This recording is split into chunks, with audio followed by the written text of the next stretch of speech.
안녕하십니까. 이 시간에는 통일과 성략 사도행전인 위대한 선배님들의 철로 역정을 알아보는 시간입니다. 오늘은 오영춘 여사님이 되겠습니다. 주님의 순환길의 동역자 되어, 이런 제목인데요. 간단히 양력을 보면 오 여사님은 1914년 평남 평원에서 출생하셨습니다. 평양에서 가까워요.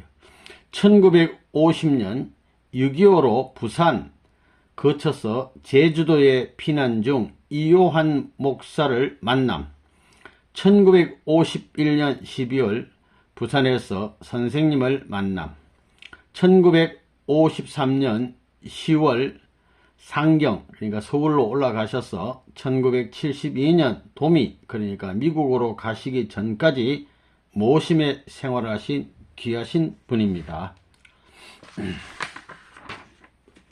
주님의 순환길의 동역자 되어 오영춘. 앞에 좀 내용 기니까 간단히 보면 이렇습니다. 오영춘 여사님은 평양북은 아까 방금 읽었던 대로 오시 집성촌, 한 40여 오시들만 주로 사는 집성촌에서 태어나셨어요.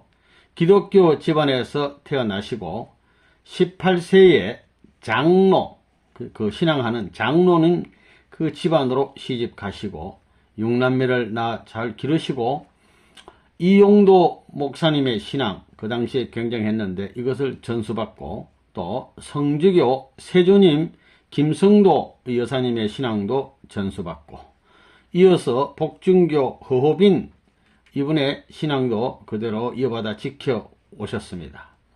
주로 이런 데서 김성도 복중교에서 하는 얘기는 주님이 육선 쉬고 오신다.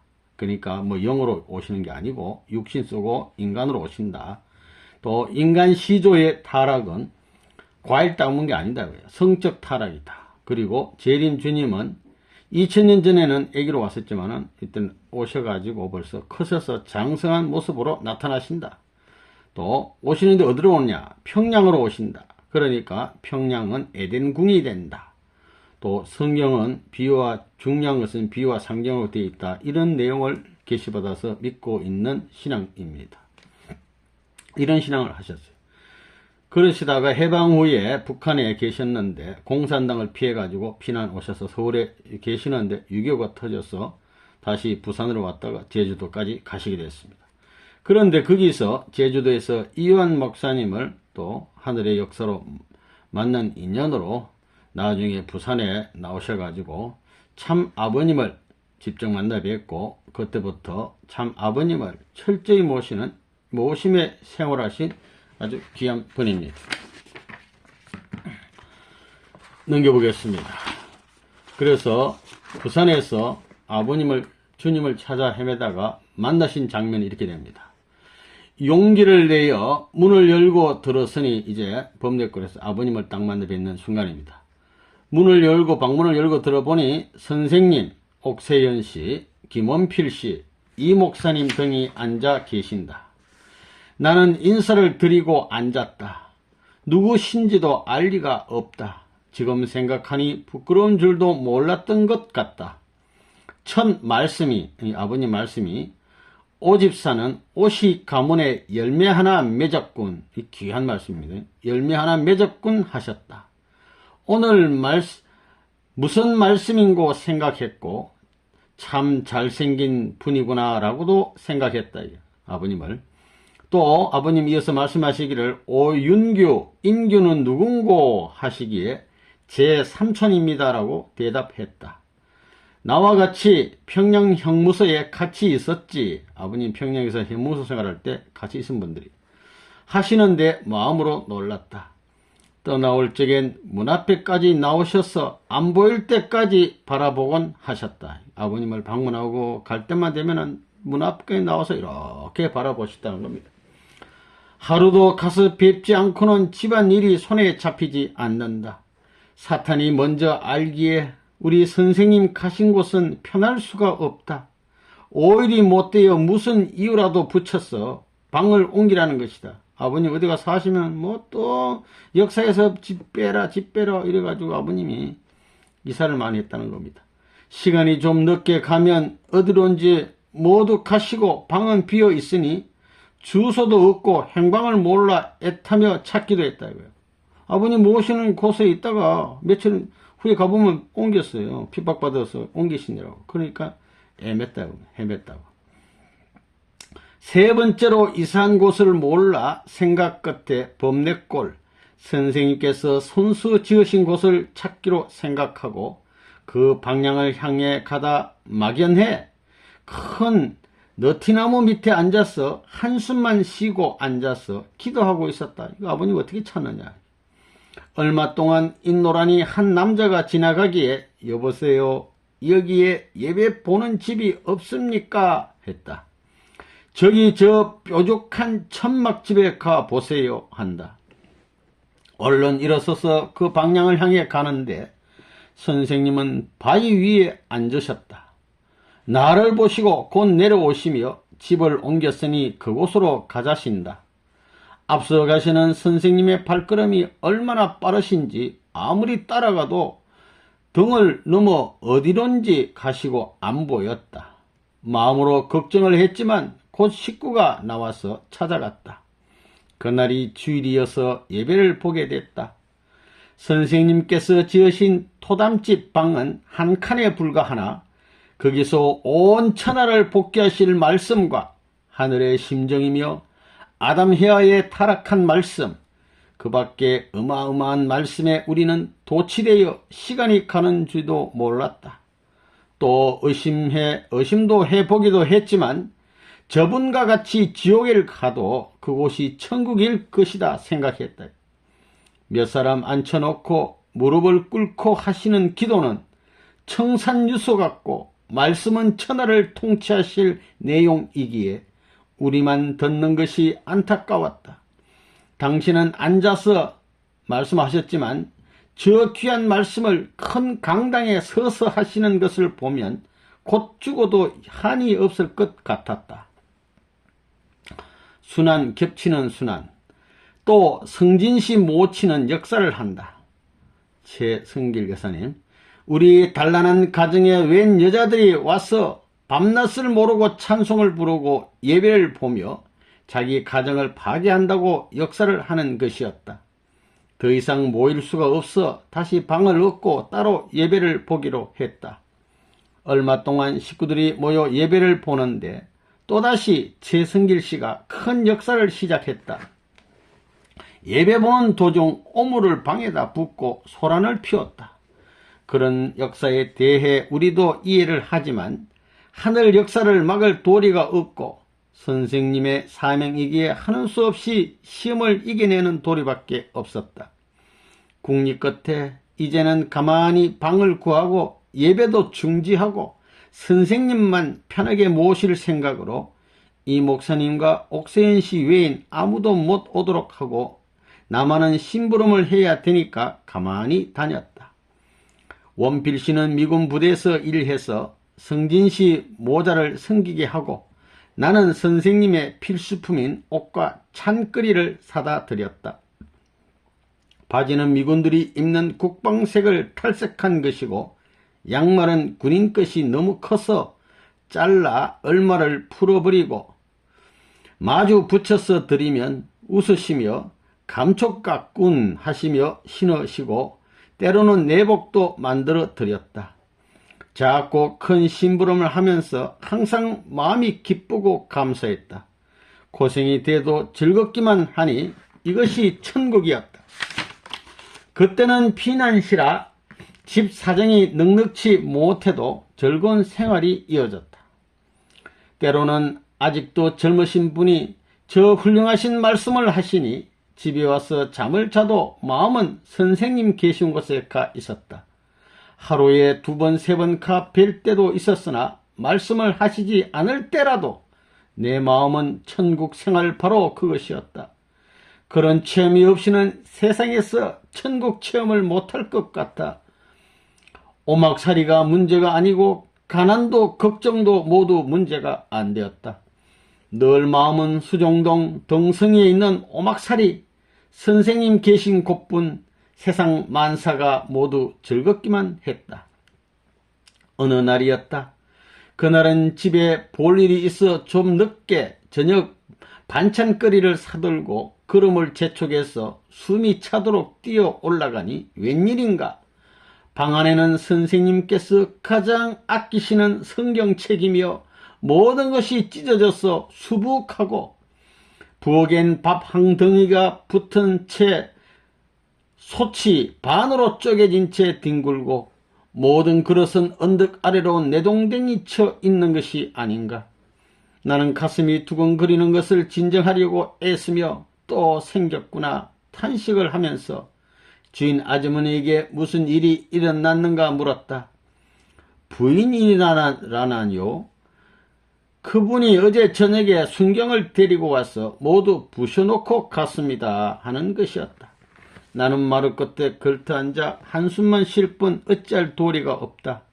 눈물도 안 나오고 얼마를 앉아 있노라니 언덕 아래서부터 수키씨가 타박타박 힘이 다 빠진 모양으로 올라오는 것이다. 나는 얼마나 반가운지 선생님은 어디에 계시냐고 달려들어 물었다.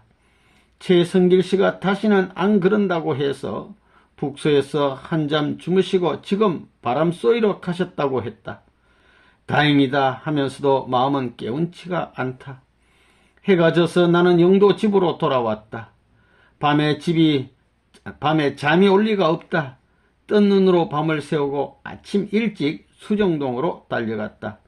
모든 일이 궁금해서다. 최성길 씨가 부엌에서 아침 진지를 짓고 있는 것이다. 이제는 모여 살기로 한 것이다. 원필 씨는 낮에는 미군 부대에서 일하고 밤에는 그림을 그리는 것이다. 미군들의 부인 사진을 놓고 크게 확대하여 그리는 것이다.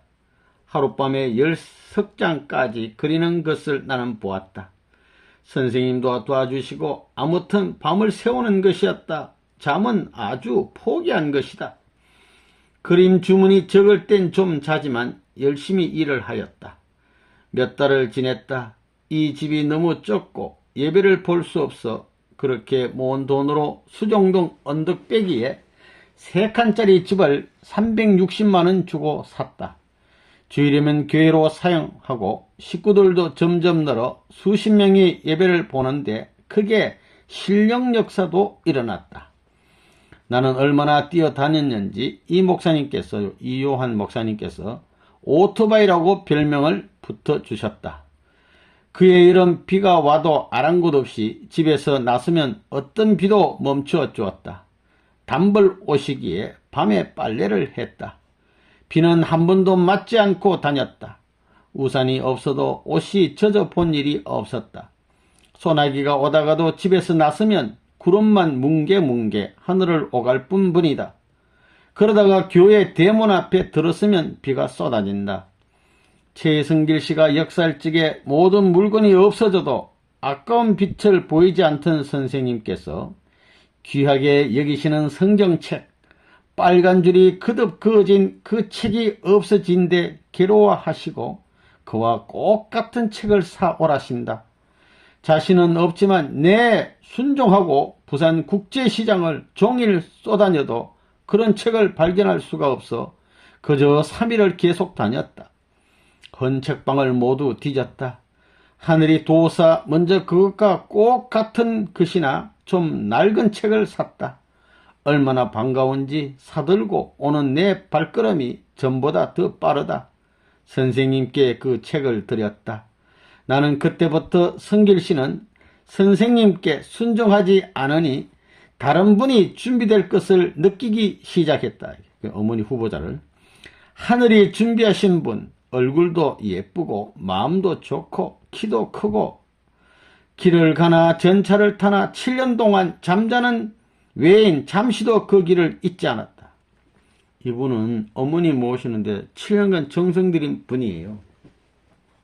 서울로 올라가다 1953년 9월 17일 서울을 개척하시려고 박정아 씨와 올라오셨다. 아버님이. 나는 10월 식구들과 상경하여 불타다 남은 나의 집을 찾았다. 이게 서울에 집이 있었는데 놓고 피난했는데 집이 불탔어요. 그 집을 찾았다. 먼저 올라온 식구라고는 내가 전도한 순철씨와 순실, 순아씨였다. 이제는 우선 선생님을 배우는 것이 희망이었다. 순철씨는 남편 때문에 활동을 못하고 두 분은 학생이었다. 그런대로 나만은 자유가 있었다. 서울에 오니 전쟁으로 아픈 상처 투성이었고 집이라고 찾아왔으나 알지도 못하는 사람이 살고 있었다. 나에게는 목적이 따로 있으니 집이야 어찌됐든 선생님이 계신 곳을 찾았다.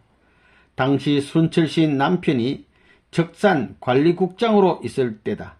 그 집을 찾는 데는 어렵지 않았다. 내 집은 후암동이고 그 집은 장충동 고개 넘어 큰 적산집이었다. 순철씨를 만나니 선생님 계신 곳을 알기에는 힘이 들지 않았다. 선생님은 반기시며 언제 올라왔느냐고 물으신다. 어떻게 하면 선생님을 편히 모실까 생각을 했지만 우리도 넉넉지 못한 형편이고 식구도 없고 단신 박정화 씨와 올라오셨으니 때로는 여인숙, 여관으로 전전하셨다. 나는 한탄을 했다. 아무리 황폐한 서울이라도 집도 많은데 우리 선생님 한 분 모실 곳이 없는 것이 탄식이다. 하루는 순철씨와 의논하려고 일찍 그 집을 찾았다. 몇 마디 말도 하기 전에 남편이 달려들어 나를 끌고 응접실로 가서 내 목에다 권총을 들이대고 문 선생 계신 곳을 대라는 것이다. 내 마음은 태연했다. 죽을 각오가 다 되어 있었다.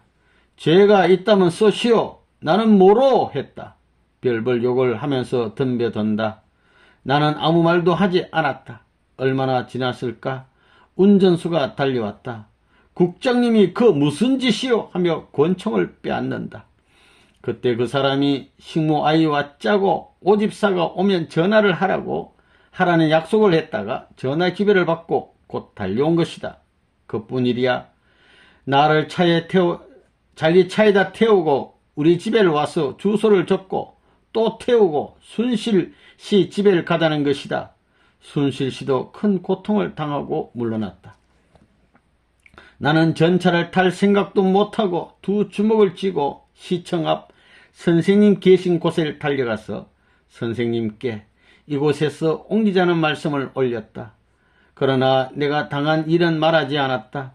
선생님을 모시고 박정아 씨가 가방을 들고 다른 여인 속으로 장소를 옮겼다. 그때 내 말씀을 들으신 선생님은 곧 일어나서 가자 하셔서 우리는 발길을 독촉하여 얼마를 걸어가다 한 여인숙에 들렸다. 박정화 씨도 나도 돈이 있을 리가 없다. 선생님 말씀이 오집사 돈이 없으니 이걸 팔아오라고 하시기에 보니 선생님께서 겨울에 입으시려고 가지고 온 겨울 군인 내복이었다. 두 벌 모두 주셨다. 나는 받아들고 문 앞에 나섰으나 어디로 가야 할지 걱정이다. 두리번거리다 무조건 큰 길로 나갔다. 얼마를 갔는데 몇몇 아주머니들이 서성거린다. 나는 다가가서 아주머니에게 사라고 했다. 그 여자들이 얼마를 줄까요 해서 나는 모르니 적당히 주세요 했더니 1,500원을 준다. 고마운 생각을 하면서 선생님이 시장하실 것을 생각해서 100원 주고 사과를 4개를 사가지고 여인숙으로 돌아왔다. 겨울해가 점으로써 마음속으로 집에 가야겠다고 생각하는데 선생님께서 소격동 6번지에 가면 이기환씨가 있으니 돈을 좀 융통해 오라고 하셨다. 그 집은 이기환씨 딸이 사는 집인데 사위가 국회의원이었다. 주소를 들고 소격동이 어딘지도 몰라 전차를 타고 얼마를 가다가 내려 걸어가면서 길 가는 사람만 있으면 소격동이 어디에 있느냐고 물었다. 번지가 있으니 어렵지 않게 찾았다.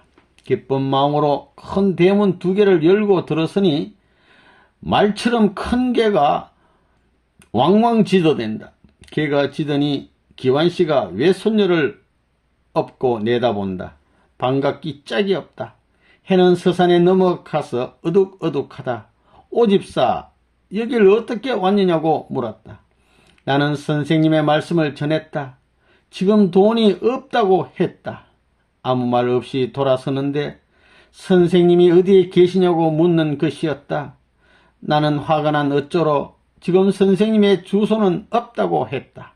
대답이 고울 리 없다. 속으로 탄식했다. 이 큰 집에 돈 몇천 원이 없다니 나도 모르게 눈물이 훌쩍인다. 밤 9시가 됐어야 선생님 계신 곳에 와서 무슨 말씀을 드릴까 망설이다 문을 열고 돈이 없답니다 라고 말씀드렸다. 아무 말씀이 안 계신다. 이제 집에 가겠다고 인사를 드리니 내일 11시에 파고다 공원 뒷문에서 만나거나 아니면 모레 꼭 오라고 하신다. 네 대답하고 나오면서 저절로 탄식이 나온다.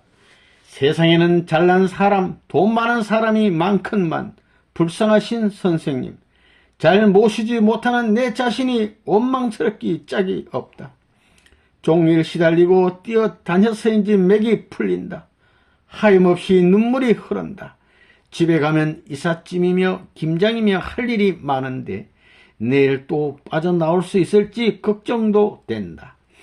파괴된 서울 거리에는 가로등이 있을 리가 없다. 어두컴컴한 골목길, 전차도 드디 왔다. 얼마를 기다려 전차를 타고 후암동 집에 오니 밤 10시 반이다. 애들이 근심하는 빛으로 모여 앉아서 왜 이제 오느냐고 묻는다. 정처 없는 선생님의 모습. 이튿날 아침 일찍 일어나서 이것저것 부지런히 일도 해서 시간을 지킬 수는 없다. 마음은 파고다 공원에 가 있으나 몸은 집에서 빠져나갈 수가 없어 시간을 놓치고 말았다. 우리 선생님 그 시간에 얼마나 기다렸을까? 11시가 조금 넘어서 파고다 공원에 들어섰다. 선생님은 언제 오셔서 계셨는지 먼저 보시고 마주 오시며 내 주소가 남대문 회복여관 25호실이라고 말씀하시고 택시를 타시고 가신다. 이제는 계신 곳을 알았으니 한결 마음이 놓인다. 부지런히 여관을 갔다. 25호실 녹화하니 선생님은 혼자 계신다. 그때는 화폐 개혁한 지 얼마 안 되어 돈이 귀하던 때라 여관비는 하룻밤에 800원이었다. 이 일이 지난 후 국립 끝에 집 살림돈에서 2,000원을 가지고 가서 1,600원을 주고 반값 주고 나머지는 선생님께 드렸다. 선생님께서는 더 이상 여기 있을 수 없으니 하숙, 독방을 구해보라는 것이다. 나는 집이 후암동이라 남산 쪽으로 3일을 다녀도 모두 2명, 3명 합숙할 곳밖에 없었다. 하는 수 없이 장충동까지 가서 개인집 3조 다담이 한 칸방을 얻어드렸다. 식비는 한 달에 1만원, 성금을 내지 않으니 한결 마음은 놓인다. 이부자리가 없어 새로 전도된 한 식구가 장충동에 살기에 이불과 요를 얻어서 머리에 이고 가서 드리니 한결 마음이 편하다. 그 장충동에 있던 분이 김영도 씨다. 사랑의 주체신 선생님은 계실 곳이 없어도 돈이 없어도 통 걱정하시는 일은 없으시다.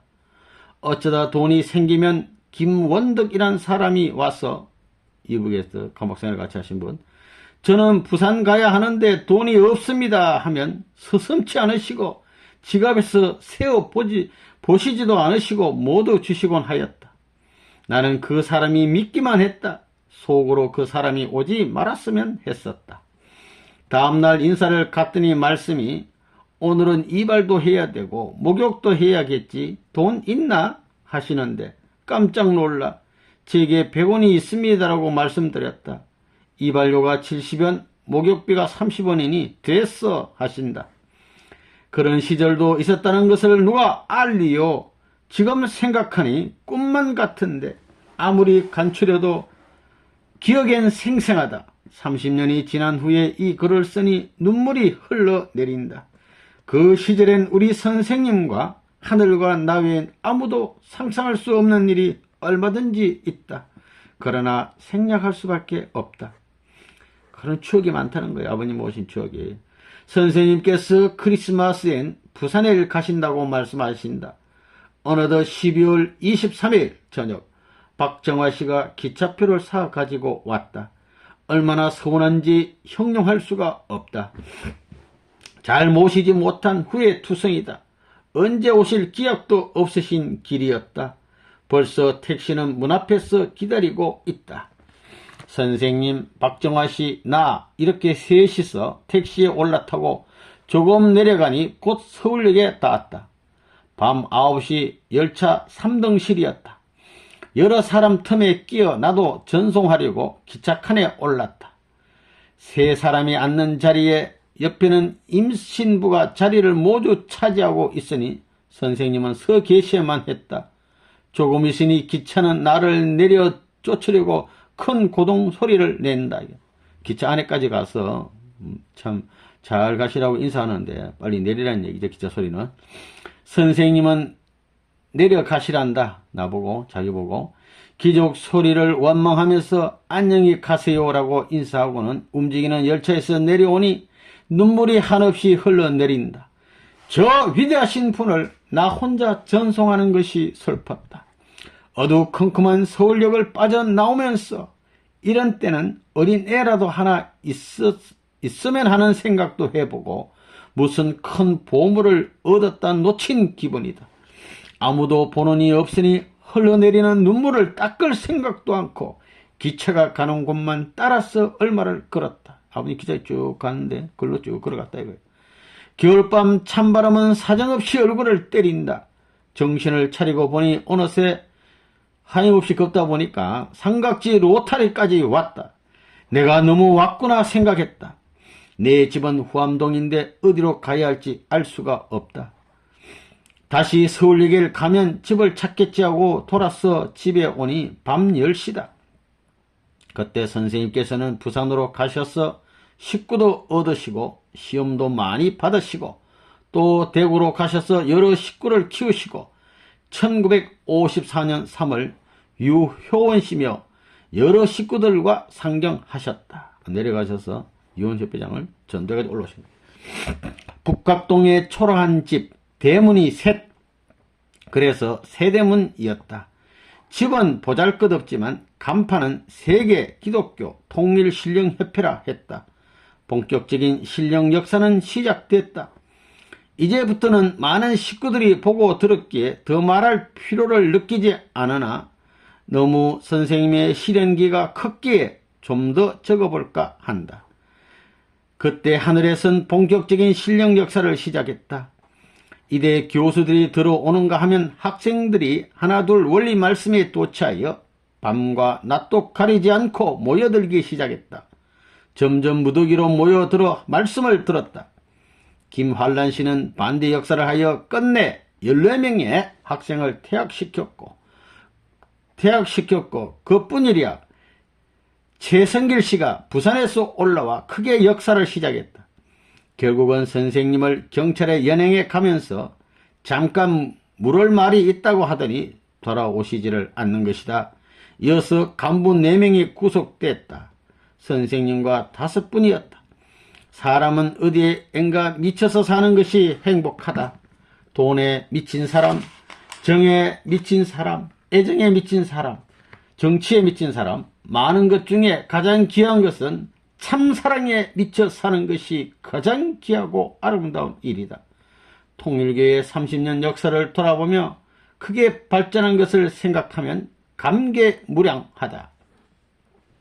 그 우리 교회는 점점 성장하여 북각동에서 흥인동으로, 흥인동에서 장충동으로 확장해 갔다. 식구들이 열심히 일하던 때다. 1955년 6월 초다. 선생님께서 나를 부르신다.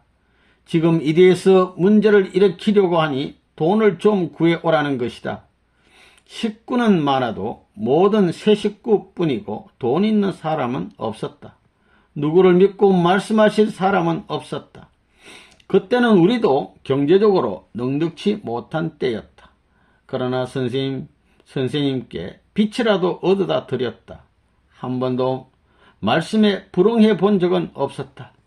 마음이 초조해지고 두근두근 한다.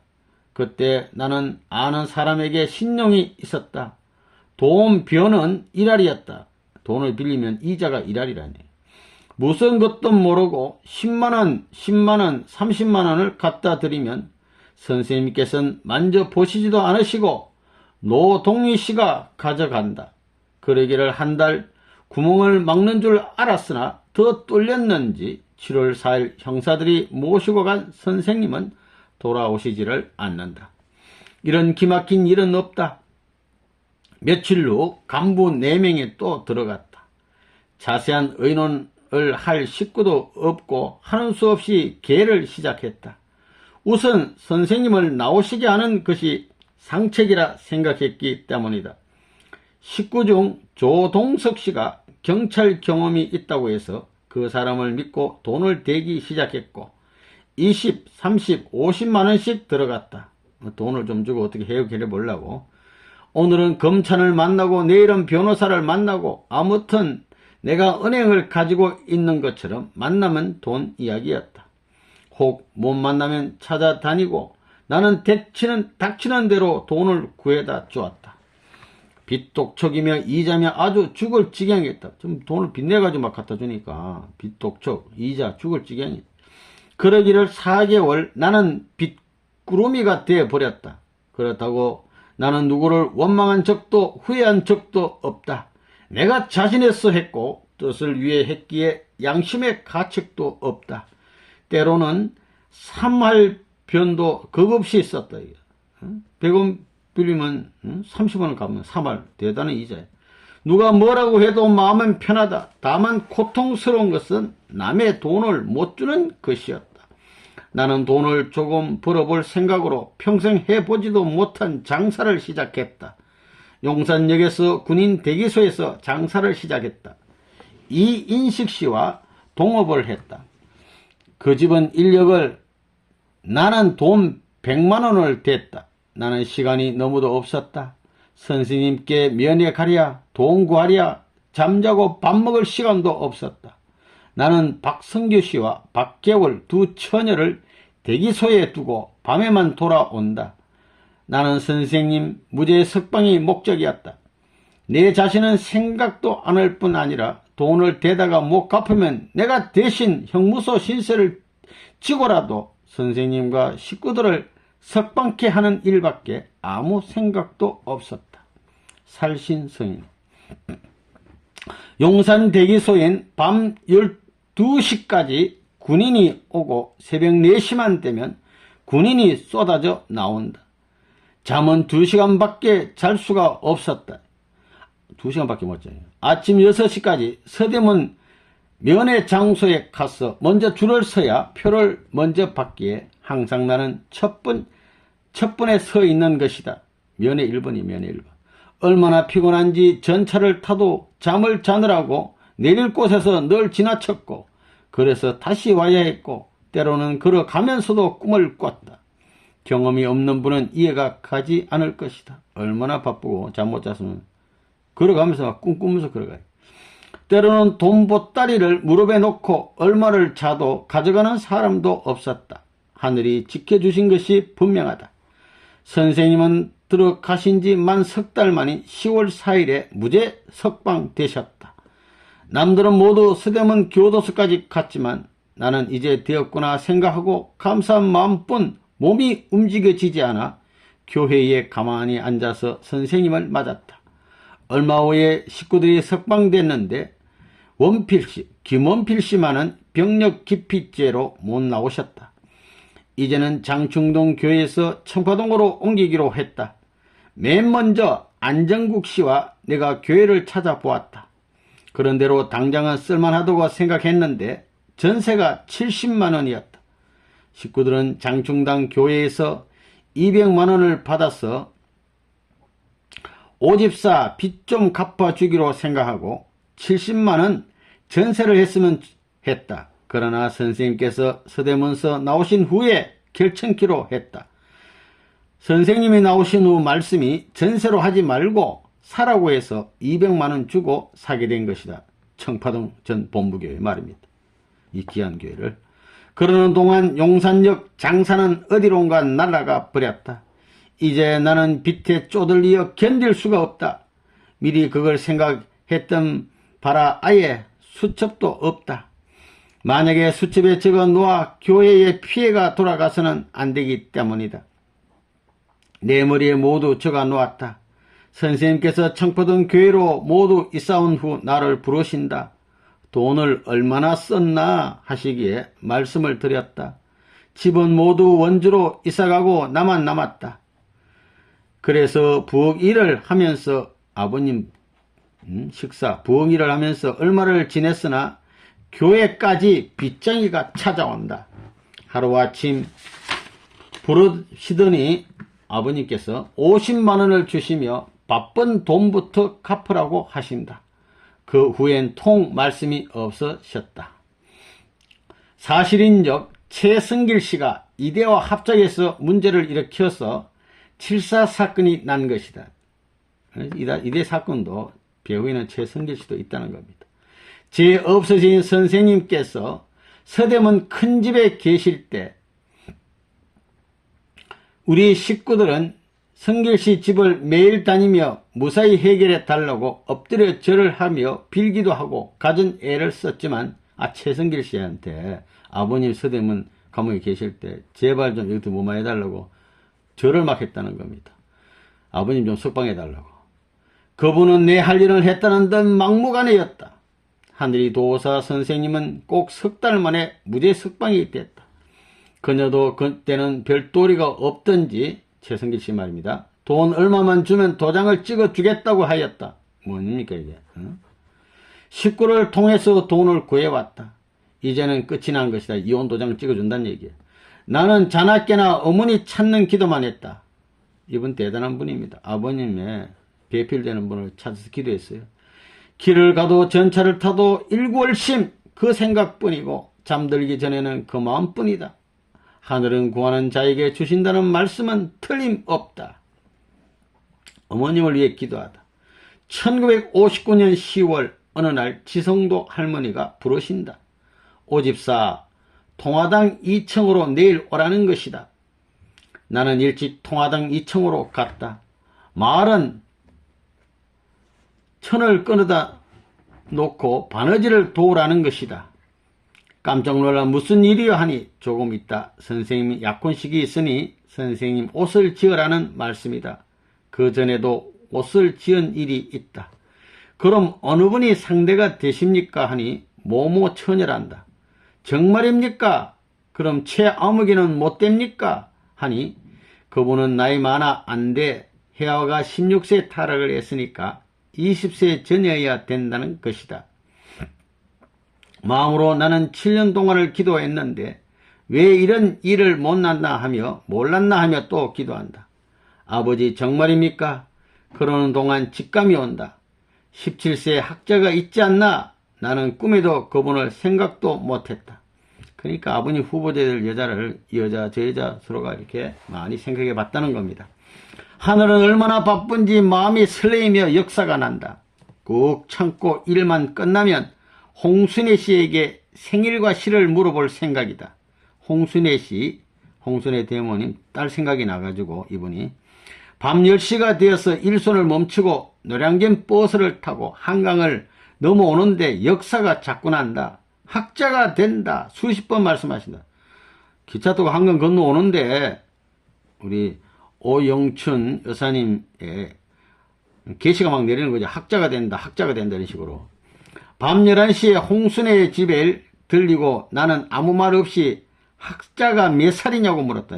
이 홍순애 씨하고는 친구 사이예요. 그러니까 학자가 몇 살이야? 네 딸이 몇 살이냐고 묻는 겁니다.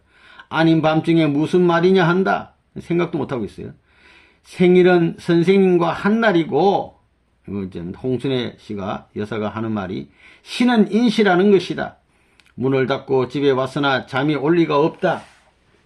나는 홍순애 씨와는 오랜 친구다. 내 친정집과 같이 세주님 복준교를 통해 나의 어머니와 홍씨의 어머니는 친구요. 어머니끼리도 친구고 자기들끼리도 또 친구요. 동갑 친구요.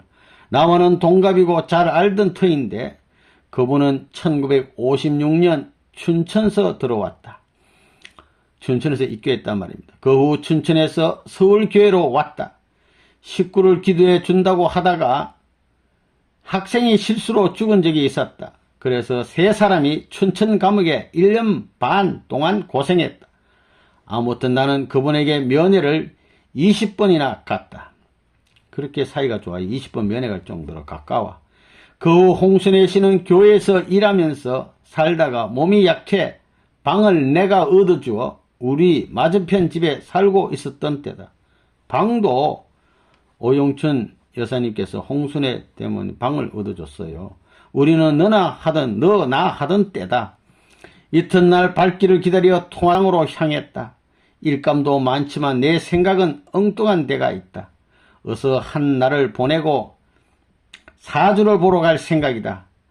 아무도 몰래 저녁 시간이 되어 바느질이 끝났다. 그때 마침 교회에서 수련회가 있어 핑계 좋게 풀려나서 곧장 어떤 집에 뛰어갔다. 이명학 씨는 누구인지도 모르고 궁합을 보더니 이명학이라는 사주 보는 사람한테 가서 이제 한학자 양의 시를 갖다 대고 궁합을 본 겁니다. 아버님하고. 이분은 나이 차이가 많으나 천생배필입니다. 좋은 배필이니 꼭 승경시키시오 한다. 나는 그 종이를 꼭 쥐고 청파동으로 달려왔다. 안방에 선생님이 계신다. 저 좀 봅시다. 딱 이렇게 기분이 좋아가지고 아버님을 불렀어요. 갑자기 무슨 말인고? 홍순애 씨 딸 사주가 대단히 좋아요. 그렇게 말하니까 아버님께서 좋으면 어째? 그 말 하려고 했나? 그러시면서 나가 버리신다. 마음은 설레이는데 수련에 앉아 있으니 어찌할 바를 모르겠다. 시간이 끝난 후에 송장로님이 있어요. 만나서 사인을 말하고 사주를 주었다. 그때 송영감이 선생님을 모시고 다니던 때다. 사냥도 가시고 어디든지 모시던 때였다. 시간 있으면 사주를 내놓고 말씀을 드리고 해서 2달이 지났어야 선생님께서 허락이 계셨다. 나는 이렇게 해서 7년 기도 끝에 어머니를 찾는데 성공했다. 하늘은 기도하는 자에게 주신다는 것과 꿈에도 생각하지 못한 한학자 양을 어머니로 모셨다. 아버님, 어머니 간택한 거예요. 자꾸 엉뚱한 소리 하면 안 돼. 그 외에도 나는 빚 독촉에 마음을 놓고 나가 다니지도 못했다. 세상 사람은 물론이고 식구들 독촉 등 기막힌 일을 말로 다 할 수 없다. 고생 많이 했어요.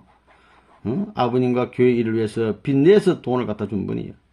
분명히 선생님과 간부 4명을 위해 썼지만 만나기만 하면 독촉이다. 돈 빌려준 사람들이 막 돈 갚으라고 독촉하는 거예요. 그렇다고 말씀 한번 드리지 않았다. 잊지 못할 일은 선생님 성혼식 날 나는 선생님 성혼식 옷을 맡아서 지어놓고 집에 갔다가 새벽녘 가를동에서 버스에서 내리는데 빗장이를 만났다. 오랜만에 만났으니 좋아라고 나를 끌고 대서소로 가는 것이다. 얼마를 끌려다니다가 한 대서소에서 돈이 없으면 이자와 본전 합해서 차용증서에 도장 찍으라는 것이다. 빚진 죄인이라 그 사람들 하라는 대로 했다. 조금 있으면 성혼식 시간이다. 아직 다림질이며 남은 일이 많고 책임은 내게 있는데 얼마나 마음이 상하는지 몰랐다. 겨우 풀려나서 일을 끝내드리고 길게 한숨을 쉬기도 했다. 그리고 1972년 미국 올 때까지 마음을 못 놓고 지냈지만 모두가 뜻을 위한 것이라 마음엔 부끄럽지 않다. 서울서 마지막 사건 1961년 11월 20일 저녁 비 내리는 밤이었다. 선생님께서는 검은 잠바 차림으로 노량진 집에 이때 이분이 노량진에 살았었는데 그 집에 아버님이 선뜻 찾아오셨다는 거예요. 들어오신다. 우리는 너무 놀라지 않을 수 없다. 선생님 무슨 일 있습니까? 하고 여쭈었다. 하시고는 더 말씀이 없으시다. 마음으로는 궁금하지만 더 물을 수도 없고 그때 우리는 노량진에서 닭장을 고쳐서 살던 때라 허리를 굽혀야 들어가고 하는데 선생님이 갑자기 오셨으니 당황했다. 나는 사나운 개를 하나 키웠는데 개도 하늘분을 아는 모양인지 짖지도 않으니 미라는 것이 사람이로구나 탄식을 하며 비를 맞으며 시장에 달려가서 선생님을 위한 필수품이며 저녁 창거리를 사왔다. 홍할머니가 도와주시고 진지도 해드리며 걱정도 같이 했다. 한밤을 주무시곤 하룻밤을 이제 주무시고 나서 오집사 나는 여기서 다른 곳으로 가야지 만일 일이 크게 되면 오집사도 당해 아버님을 숨겨줬다고 당신도 당한다는 얘기야 라고 말씀하신다. 오집사를 염려해서 아버님이 이런 말씀했다는 겁니다. 가실 곳이 없으신 분 나는 절대 안 됩니다. 저는 이미 모든 각오가 되어 있습니다 하고 간청했다는 거예요. 사랑이 많으신 선생님을 죽어도 보낼 수는 없다. 이 길을 따라 났으며 죽을 각오를 몇 번이고 했기에 아무 근심도 걱정도 없다. 아버님이 계속 숨으시라는 거야. 혹시 누가 올까 다른 사람이 알까 대문을 잠그고 사냥꾼이라도 올까 신경이 쓰이고 마음이 조이는 것은 물론 조심스럽게 모시지만 부족한 마음과 불쌍하신 선생님께서는 전기도 없이 촛불을 켜시고 공부하신다. 오용춘 여사님 집에서 한 2주간 촛불도 없이 숨어서 공부하시고 계셨다는 거예요. 그 모습을 보며 옆에서 졸고 있노라면 가서 자라고 하신다. 그러하기를 꼭 2주가 됐다. 사건이 무마됐다며 그때서는 어머니하고 어떤 하루 때문에 효원씨 유효원 협회장과 예진님 돌 전 12월 4일 모두 모시러 오셨다. 기쁘게 한량없다. 잘 모시지 못한 후회로 얼마나 서운한지 노량진까지 따라 나가 택시를 태워드렸다. 택시 타고 이제 아버님 청파동으로 또 가셔야지. 돌아서는 내 마음 눈물을 막을 수 없어 집에 와서 실컷 울었다. 내가 이 길을 일찍 안 것은 오시 가문의 조상의 공로요. 내 공은 없다. 아주 대단히 감사합니다.